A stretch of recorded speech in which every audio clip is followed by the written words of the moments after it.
Email क्या होता है। तो फ्रेंड्स, ईमेल एक प्रकार से लेटर ही लिखना होता है। जैसे हम पहले के समय में एक लेटर लिखा करते थे और फिर पोस्ट द्वारा डाकिया को देते थे, वो डाकिया यहाँ पे आके देता था, जिसके लिए एड्रेस आप लिखते थे उस एड्रेस पे आके देता था, तो उसको हम कहते थे मेल भेजना या मेल करते थे, तो उसे हम सिंपल मेल कहते थे।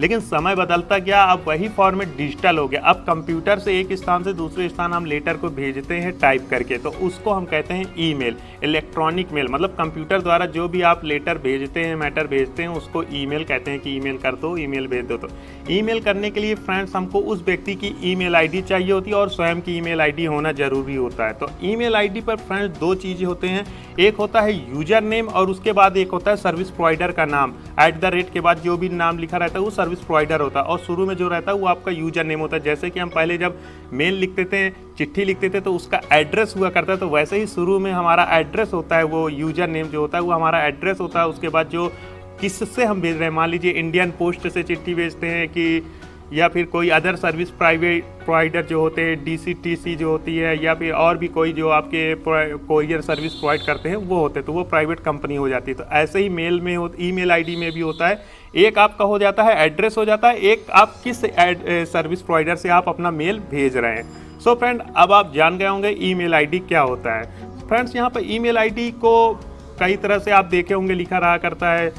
पहले आपका यूजर नेम, मान लीजिए मेरा नाम लिखा हुआ है सौरभ करवी @gmail.com, या फिर आप देखते होंगे सौरभ करवी @yahoo.com, या फिर कभी कभी ऐसा होता है कि आप किसी कंपनी की साइट देखते हैं तो उस पर लिखा रहता है कस्टमर केयर फिर उस कंपनी का नाम .com। तो ऐसा इसलिए होता है कि वो कंपनी जो है वो होस्ट खरीदी रहती है, उस होस्ट पर अपना एक ईमेल आईडी बना लेती है, सर्वर बना लेती है और फिर वो मेल करती है। तो सभी का प्रोसेस सेम होता है। फ्रेंड्स, यहाँ पे मैं आपको बता दूं, ईमेल भेजने के लिए आपको और फ्रेंड्स को या फिर जिसके पास आप मेल भेज रहे हैं उसके पास ईमेल आईडी होना जरूरी होता है। तो सो फ्रेंड, अब आप जान गए होंगे ईमेल आईडी क्या होता है। वो ईमेल आईडी एक वर्चुअल आईडी होता है, एड्रेस होता है जिस पर आप लेटर भेज सकते हैं और रिसीव कर सकते हैं। सो फ्रेंड, अब हम आपको बताते हैं कि जीमेल आईडी क्या होता है। जीमेल आईडी क्या होता है? तो फ्रेंड, जीमेल एक गूगल का प्रोडक्ट है, गूगल की सर्विस है जिसके द्वारा आप ईमेल भेज पाते हैं। अभी आप जाने थे कि ईमेल क्या होता है, अब अगर आपको किसी को ईमेल भेजना है तो आपके पास एक ईमेल आईडी होना चाहिए। तो गूगल की जो सर्विस प्रोवाइड करती है उसको हम जीमेल कहते हैं, gmail.com। वो सर्विस प्रोवाइडर कंपनी का नाम है gmail.com, वो गूगल का ही प्रोडक्ट है।